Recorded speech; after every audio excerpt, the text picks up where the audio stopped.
So welcome friends and students. Myself Suyash Pratap Singh, a mathematics educator at Unacademy Kota Center. और मेरे साथ आज बहुत special student हैं हमारे ईमोन सुइन, है ना, जिन्होंने इस बार आईओके में बहुत अच्छा परफॉर्म किया है, काफ़ी अपनी लास्ट ईयर की परफॉर्मेंस को इम्प्रूव किया है। तो हम उनसे इस पूरे डिस्कशन में ये जानना चाहेंगे कि what steps, what efforts did he take make so that his performance has improved.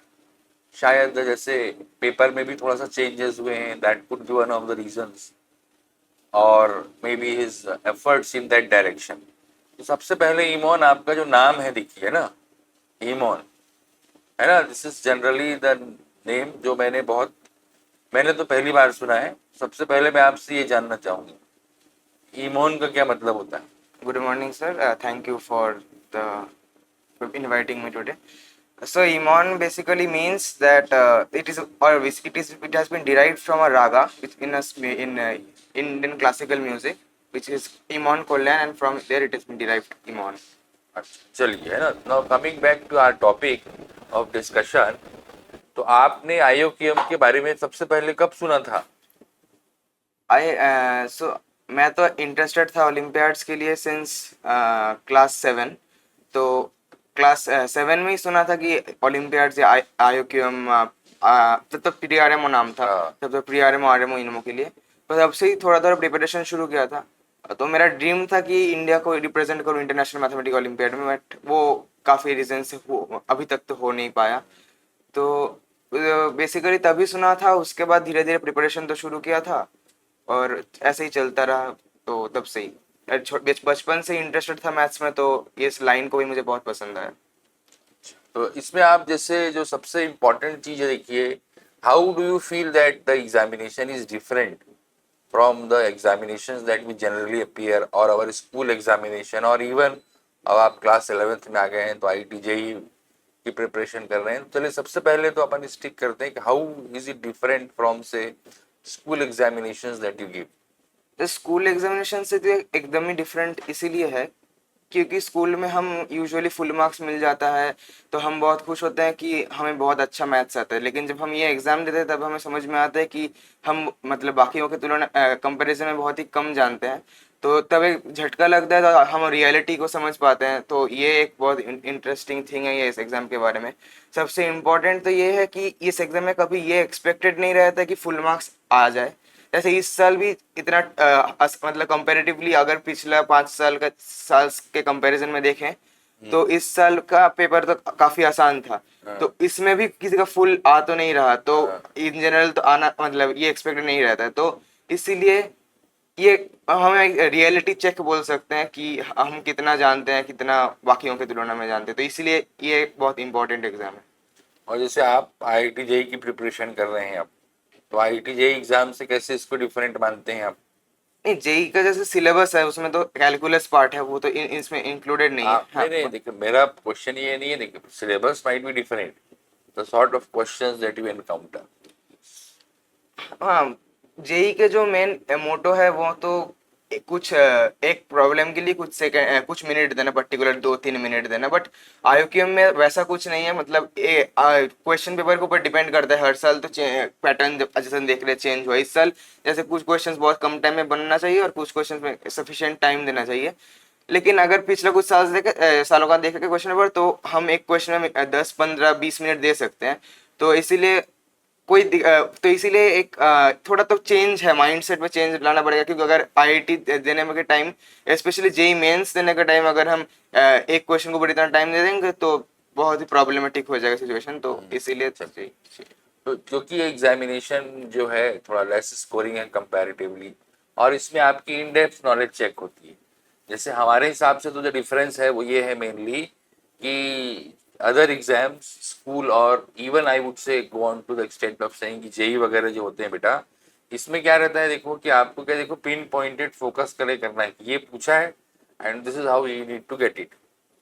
में भी थोड़ा जेई में डिमांडिंग होता है, but as we move on in olympiads, है ना, अ वेरी इंपॉर्टेंट एस्पेक्ट जिससे आप बहुत ज्यादा लर्न करते हैं in my opinion is that, देखिए कि अपन एकदम ब्रॉड बेस्ड से स्टार्ट करते हैं ना, बेसिस अपन अपना broad, and then we narrow it down to the particular problem, मतलब अपन चैप्टर को क्या, जैसे जेई में क्वेश्चन आया मान लीजिए, या कि भाई ज्योमेट्री है, सर्कल है, तो अपने पास एक लिमिटेड चीज है, unless we are able to focus it, भाई ये ऐसे होगा, it is very difficult to solve it within the given time frame.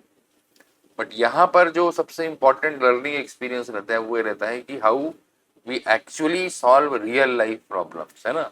ये एक बहुत ब्रॉड बेस्ड आइडिया लेके अपन चलते हैं, then we make an intelligent guess, let us start this way, it may not work, maybe it works. तो वो 5 minute में हो गया, पता चला it didn't work, you made 3-4 such attempts, and then in the fifth instance what you tried, it worked out. तो जो सबसे इम्पोर्टेंट है देखिए कि were the first 4 attempts futile, it is the learning experience, the first 4 attempts, even though what we were doing was right but it did not solve the problem at hand, है ना। ये एक बहुत plus the important thing is, ये बाकी जगह भी होता है, बट बाकी जगह ये रिस्क लेने का अपने को टाइम नहीं देते वो, है ना, कि ऐसे सोचिए ऐसे सोचिए। तो ये एक बहुत अच्छी चीज है। जैसे IOQM में आप क्या मानते हैं, आपको क्या लगता है कौन से चैप्टर्स आपके हिसाब से ज्यादा अपने को प्रिपेयर करना चाहिए, ताकि एग्जाम का भी देखो, एक कितना भी अपन जनरलाइज कर दें बट एग्जाम का एक पैटर्न होता है ना। सर ये थोड़ा डिफिकल्ट क्वेश्चन इसीलिए है क्योंकि पिछला साल अगर हम देखें कॉम्बिनेट्रिक्स का इतना ऑलमोस्ट 50 मार्क्स का कॉम्बिनेट्रिक्स था, और इस साल ओनली शायद 13 मार्क्स का ऐसा कुछ कॉम्बिनेट्रिक्स था। और उल्टा साइड से देखे जियोमेट्री इस साल काफी था, लेकिन पिछला साल जियोमेट्री का वेटेज कम था। लेकिन अगर इन जनरल देखे तो जियोमेट्री अगर हम कर जाएं अच्छे से तो जियोमेट्री का सवाल बनना चाहिए। इसके अलावा अलजेब्रा का जो बेसिक सवाल है वो तो ऑलमोस्ट हर साल ही आता है, तो उसके करने से हो जाएगा। लेकिन कॉम्बिनेट्रिक्स तो मेरे ख्याल से ओलंपियाड में एक बहुत इंपॉर्टेंट रोल प्ले करता था, लेकिन इस साल पता नहीं क्यों नहीं आया। तो इसीलिए हाँ, लेकिन इन जनरल अगर इन जनरल पूछा जाए तो कॉम्बिनेट्रिक्स तो इम्पोर्टेंट है। चलिए, अगर अपन स्पेसिफिक रहे तो अपन कहें जैसे ज्योमेट्री में what all things do you feel is very important.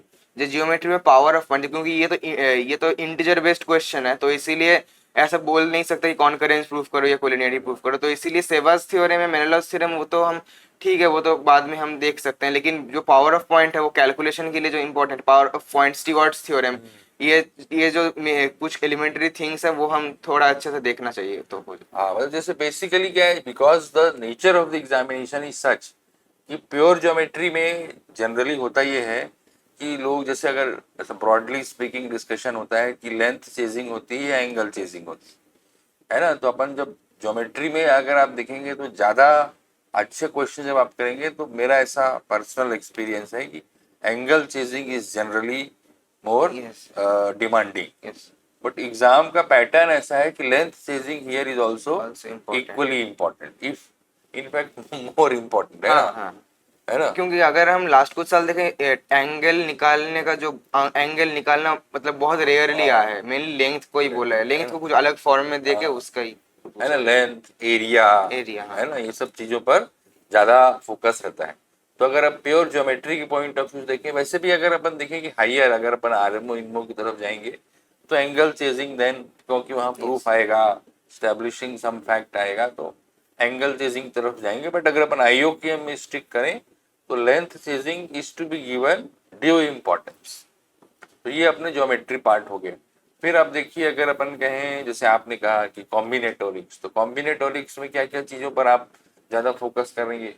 Sir combinatorics में in general I would like to specifically suggest counting principles, जो बेसिकली एडिशन मल्टीप्लिकेशन प्रिंसिपल होते हैं। उसके अलावा पिजियन होल भी देख के जाएंगे तो दिक्कत नहीं है, क्योंकि पिजियन होल कभी कभार आ सकता है। और ऐसे मतलब वो जो डिरेंजमेंट्स भी कभी दे देते हैं, तो डिरेंजमेंट्स भी एक बार देख के जाना चाहिए। हाँ, डीरेंजमेंट का एक बहुत अच्छा क्वेश्चन आया था मेरे पास से, प्री आरएमओ जब होता था, आई रिमेम्बर 19 या 20 एग्जैक्ट नहीं मेरे को याद है ना। खैर चलिए, तो कॉम्बिनेटोरिक्स में अपने को बेसिक काउंट काउंट जैसा इमोन बता रहे हैं कि काउंटिंग चीजें जो है, बेसिक काउंट, फंडामेंटल काउंटिंग जो है देखिए, rather than some fancy theorem और अपना ज़्यादा हुआ तो जैसा इन्होंने बताया डी अरेंजमेंट कर लो, पिजन होल कर लो, और रिकरेंस भी कर सकते हैं। रेकरेंस भी कर सकते हैं, बिल्कुल सही देखिए, है ना। और एक जो नॉर्मली करना चाहिए, पर उसमें भी क्या देखिए अपन देखें ये इंक्लूजन एक्सक्लूजन काम आता है अपने, है ना। खैर ये तो नॉर्मल काउंटिंग का पार्ट हो गया, इंक्लूजन एक्सक्लूजन। तो वहाँ जब अपन कर रहे हैं कि नॉर्मल काउंटिंग टेक्निक्स में we should be well versed, तो we should definitely give importance to that. अब इसके बाद अपन देखते हैं, जैसे अपन देखिए अलजेब्रा, है ना। अलजेब्रा में जैसे अपन कहें क्वाड्रेटिक, सीक्वेंस, इन सब चीज़ों को भी अपन आपके हिसाब से क्या इम्पोर्टेंस इनको देना चाहिए? सर सीक्वेंस एंड जैसे क्वाड्रेटिक तो एक चैप्टर है जो जेई में भी पढ़ाया जाता है, हाँ। तो इसीलिए अगर कोई 11 में पढ़ता है तो उसको अलग से कुछ नहीं करना पड़ता। तो बट अगर जो कोई 8 9 में पढ़ रहा है तो क्वाड्रेटिक क्वेश्चंस को बेसिक जो मतलब बेसिक जो चीजें होते हैं normally, some of the roots, product of the roots, इसके अलावा अगर कोई हम देखें मतलब ज्यादा कुछ नहीं, बेसिकली वो रूट्स निकाल के अगर अगर रूट्स को लेकर जो ऑपरेशंस होते हैं, रूट्स के रिलेशंस निकालना, हाँ। वही ज्यादा इंपॉर्टेंट है। और इसके अलावा जो अलजेब्रा में जो मैं इनइक्वालिटी को अगर अलजेब्रा में इंक्लूड करूँ तो इनइक्वालिटी को भी, तो इनइक्वालिटी के से ही मेनली आजकल सवाल आ रहे हैं कि बोलेगा मिनिमम वैल्यू मैक्सिमम वैल्यू। तो उसके हिसाब से एएमजीएम तो ठीक है, एएमजीएम के अलावा भी कुछ कुछ चीजें देख सकते हैं, जैसे कॉची स्क्वाड या चेबीशेव्स, ये तो देख ही सकते हैं। तो इस हिसाब से ठीक, चलिए। तो आपको प्रिपरेशन देखिए, जो प्रिपरेशन में देखिए एग्जाम में क्या आता है वो सब चीजें क्या देखो, that is very specific in particular. अगर अपन जनरल बात करें देखिए, तो आपको प्रिपरेशन में कौन सी चीज सबसे ज्यादा आपको, what is the thing that you realized and enjoyed the most during your preparation? Sir इसको मैं 3 पार्ट्स में डिवाइड करूंगा। जब मैं इनिशियली शुरू किया था तो जियोमेट्री मेरा फेवरेट सब्जेक्ट था। तो जियोमेट्री के साथ साथ कॉम्बिनेट्रिक्स में मैं बहुत एंजॉय करता था, लेकिन बीच में थोड़ा जियोमेट्री का में देखिए एक सवाल लेंगे तो बहुत टाइम लग जाता है, इसीलिए थोड़ा बीच में इंटरेस्ट लूज किया था। उसी समय मुझे नंबर थ्योरी बहुत फैसिनेट किया था। तो जैसे इस मोमेंट में मैं आके समझा कि you have to be equally able to solve problem of every genre. तो इसीलिए सब कुछ अच्छा आना चाहिए, लेकिन हाँ अगर मेरा पर्सनल फेवरेट बोलेंगे तो इस मोमेंट पे नंबर थ्योरी है। भाई number theory is the queen of mathematics जैसे कहते हैं अपन, है ना। ठीक है, तो number theory has its own charm, है ना। Because the good thing with number theory problems is that even a layman with reasonable, not substantial understanding of mathematics can understand it, है ना। But solving it will require, in fact, अब आप जैसे number theory, is number theory developing or not, जब हम पढ़ते थे तो our teacher used to say भाई number theory as a field, is it developing or not, is seen annually as the number of unsolved problems that came up has to be greater than the number of solved problems, है ना। then only we believe that it is improving। अगर number of solve problem ज्यादा है, इसका मतलब लोग मेहनत नहीं कर रहे हैं, क्योंकि problems you can frame anything कि भाई ये क्या होगा, यानी इसमें मैक्सिमम कब आएगा, मिनिमम कब आएगा, बोलना एक अलग चीज है, बट देन उसको रिगरसली सॉल्व कर पाना, है ना। तो that is how the field advances. खैर अपन अपन जो भी एस्पायरेंट्स हैं, जो भी आईओक्यूएम एंड फॉरवर्ड आरएमओ इनमो के एस्पिरेंट्स हैं, है ना, आप भी अभी उसके एक एस्पिरेंट हो। खासकर जो बच्चे 9th 10th में हैं, 9th 10th के बच्चों को आप क्या सजेस्ट करेंगे? हाँ, आपने कुछ मिस्टेक्स की होंगी, कुछ आपने बढ़िया भी किया होगा, तो please suggest something to those kids. So 9th 10th के जो हैं उनके 8th 9th 10th के जो बच्चे हैं उनके पास मैं बोलूँगा कि this is the best time that you can do Olympiads. तो इसको लूज नहीं करना चाहिए। तो जितना भी बाहर का एग्जामिनेशन होता है, जैसे various institutes organise their own tests own competitions during the college fest, जैसे ISI Bangalore, CMI, ISI Kolkata, जैसे आईआईटी बॉम्बे, आईएससी बैंगलोर। तो ये सब हमें जितना ज़्यादा से ज़्यादा हमें अटेम्प्ट करना चाहिए, और तो हमें तो तब उसका चार्म हम फील कर पाएंगे, हम इसको समझ में आएगा कि how good are we in that field as compared to the other boys and where we stand that day। और इसके अलावा कि normal just enjoy the mathematics. And मैं जो गलती किया था, मैं यही बोलूँगा कि एग्ज़ाम हॉल में जाके मैं कभी मतलब बहुत बार ऐसा हुआ कि मैं टेंस्ड हो गया था। तो ये एग्ज़ाम हॉल में जाके जैसे इस बार मैं दिया था एकदम नॉर्मली था, मतलब इस बार ज़्यादा कुछ प्रिपरेशन तो हुआ नहीं था, कुछ मॉक टेस्ट से दिया था क्योंकि 11 में हूँ, अब ज़्यादा तो हो नहीं पा रहा था। तो मैं जस्ट नॉर्मली कैजुअली गया था, कैजुअली एग्ज़ाम दिया तो अच्छा हो गया। तो इसीलिए मैं बोलूँगा कि ज़्यादा टेंशन नहीं लेकर नॉर्मली अगर कैजुअली कोई एग्ज़ाम दोगे तो और सब्सटेंशियल प्रिपरेशन के साथ तो हो जाएगा। आप बेटा देखिए, मेनली सभी बच्चों से जो एक सबसे इम्पोर्टेंट बात है जो हमने भी हल्का फुल्का देखा है कि it is basically solving the problem, not solving the examination. That means suppose आपसे दो प्रॉब्लम पुरानी नहीं बनी है, आगे की दो प्रॉब्लम में भी आपको इश्यू आ रहा है, बट ज्यादा से ज्यादा आप इसको अपने दिमाग से निकालिए, solve the problem at hand. 1 2 आपसे नहीं बना, 4 5 नहीं बना, लेकिन आप 3 बना रहे हैं। तो अब अगर अपन, ठीक है, definitely it affects our psyche कि यार अपने से बना नहीं सवाल, but if you are solving a problem, solve problem 3 at that moment, है ना। क्योंकि क्या देखिए, प्री पोस्ट तो जो होगा that will definitely analyse. It is very very important, specially जैसे आप कॉम्पिटिटिव एग्जाम्स में जो ये बहुत इंपॉर्टेंट रोल प्ले करता है कि भाई आप अपने स्किल सेट का बेस्ट यूटिलाइजेशन तभी कर पाओगे जब आप उस मूवमेंट पे, सिर्फ उस पर्टिकुलर चीज पे फोकस कर रहे हो। जितना आप डाइवर्ट होगे, it is only going to create issues and problems.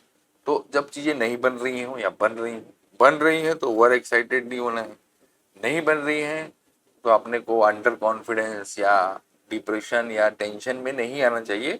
मतलब it is easier said than done, but we can be conscious of it and try to reduce the other effects, the side effects of other problems or intensity of the examination while solving the problem। जैसे कोई सभी आप sports खेलते हैं, तो अब sports में क्या, जैसे भाई कोई बॉलर है, आप जैसे क्रिकेट खेल रहे हैं, बॉलर है, 1 ओवर में 8 रन बनाना है, बॉलर अच्छा बैट्समैन है। अब बॉलर को लग रहा है कि मैं यॉर्कर फेंकूंगा, उसको डर भी लग रहा है थोड़ा, अगर ठीक से नहीं फुल टॉस की छक्का चला जाएगा, but he will be able to bowl the ball properly more often than not only if at that moment he closes down everything। 8 run बनाना हो चाहे 80 रन बनाना हो, my aim is to bowl a yorker and I have practiced it enough during my practice how to bowl it, whatever may be the match situation। yorker तो ऐसी फेंकी जाएगी, है ना। तो वो स्किल सेट पे कॉन्फिडेंस लेके he or she has to shut other things। उस मूवमेंट पे वो जब when he before he starts his run up, he or she may think यार ऐसे फेंकना चाहिए, वैसे फेंकना चाहिए, ये मैच सिचुएशन है, वो मैच।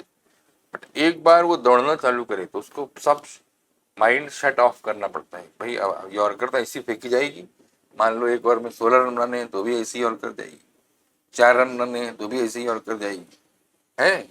तो यॉर्कर तो दैट इज हाउ यू मतलब अपने सारे स्किल सेट को जो भी आपने एक्वायर किया है उस मूवमेंट पर आप बिल्कुल कंसंट्रेट करते हो कि अब मैच सिचुएशन कुछ भी हो, this is how you are going to bowl it. अब उसका कॉन्सिक्वेंस क्या आएगा दैट वी विल सी। तो अपन क्या कॉम्पिटिटिव एग्जाम में ये प्रिपरेशन बहुत जरूरी है। देखिए कि you have to shut off other things, एक प्रॉब्लम करनी है, concentrate at it, and then हुई नहीं हुई ठीक है, कोई बात नहीं है ना, you move it. That is the most important part. Students prepare a lot, बच्चे बहुत प्रिपरेशन करते हैं, बट ये जो स्ट्रेटेजिकली उस मूवमेंट पे अपने को करना है ना, अपन जैसे क्रिकेट में कहते हैं play the ball not the bowler, है ना। वैसे ही अपन क्या एग्जाम में कहते हैं, देखिए एग्जाम के लिए कहते हैं कि solve the question not the examination, है ना। आप उस पर्टिकुलर क्वेश्चन को सॉल्व करो। अब वो मान लीजिए ज्योमेट्री के क्वेश्चन है, उसमें अगर मान लीजिए टॉलमीज थ्योरम लग रहा है तो वो तो वही रहेगा ना, चेंज थोड़ा ना हो जाएगा। आपसे 20 में 10 सवाल बने हैं कि 16 सवाल बने हैं कि 4 सवाल बने, टॉलमीज थ्योरम से अगर सवाल करना है तो टॉलमीज थ्योरम तो वही रहेगा। आपने लगाया, नहीं हुआ that will, but when you have taken a call कि भाई इसमें टॉलमीज थ्योरम लगाएंगे तो लगाइए और उसे सॉल्व कीजिए। तो ये एक बहुत इंपॉर्टेंट अंडरस्टैंडिंग है फॉर एवरी कॉम्पिटिटिव एग्जाम और अदरवाइज, कि just solve the problem at hand. मतलब बेसिकली क्या, देखिए ये ये तो हालांकि एक मशीन टाइप की बात है, अपन इसके कॉन्शियस रह के इसके इफेक्ट्स को, जो साइड इफेक्ट्स आ रहे हैं उसको मिनिमाइज कर सकते हैं। अपने दिमाग में आया क्या होगा क्या होगा, but we try to get over it within, मतलब as quickly as possible. That is the important aspect. सारे कंपटीशन में एग्जाम सरल कठिन, क्वेश्चन सरल कठिन, ऐसे भी हो सकता है, बट सबसे महत्वपूर्ण ये रहता है भाई, है ना। अब इसमें क्या है देखिए, अब अपन अपने डिस्कशन को कंक्लूड करते हैं। आपने 8th 9th के बच्चों के लिए जो इम्पोर्टेंट बात बताई, तो आप जैसे बुक्स क्या क्या रिफर करते थे थोड़ा बच्चों को बताएंगे, और क्या आपने प्रिपरेशन स्ट्रेटजी अपनाई थी वो थोड़ा बता दीजिए। बुक्स के लिए मैं तो हर सब्जेक्ट के लिए अलग अलग बुक प्रेफर करता था, क्योंकि मैं होल डेडिकेटेडली ओलंपियाड्स के करता था। तो इसलिए जैसे जियोमेट्री के लिए वैन चैन का जो जो एग्मो बोल के जो किताब है वो, उसके अलावा नंबर थ्योरी के लिए अब एक बहुत अच्छा किताब हो गया है modern olympiad number theory, Aditya Khudmi का। तो ये जो नया ऑथर्स लिख रहे हैं किताब, अभी रुशिल मथुर जो आईएमओ में गोल्ड लाया है, वो भी एक किताब लिखा है और कॉम्बिनेट्रिक्स के ऊपर। तो ये जो नया नया किताब है इसको मैं ज़्यादा प्रेफर करता था, क्योंकि ये जो बच्चे लिख रहे थे ये इनको पता इसका बारे में बहुत अच्छा आइडिया था कि इंटरनेशनल ओलंपियाड्स में इस मोमेंट पे कैसा किताब कैसा क्वेश्चंस आ रहे हैं। तो उसके बारे में तो being aware of that situation, they were writing the books and accordingly, so I used to prefer that. But if someone is preparing only for IOQM, then that Prashant sir's book, there is published by Pearson, that is a very good book, I would say, from problem solving things. चलिए, तो ये आप वो जो जो भी preparation किया आपने बच्चों से जो शेयर किया, it is good, we will keep on doing this, है ना। एंड होपफुली अपन पूरा एक्सपेक्ट करते हैं, we are wishing you all the best for the present IOQM की। आपने जो नंबर्स अपने कैलकुलेट किए हैं वही नंबर आए और आप बहुत अच्छा परफॉर्म करो, और फिर मूविंग ऑन RMO INMO, और आपका जो ड्रीम है that dream you are able to fulfill according with the other things that you are trying to do, है ना। So all the very best, Timon.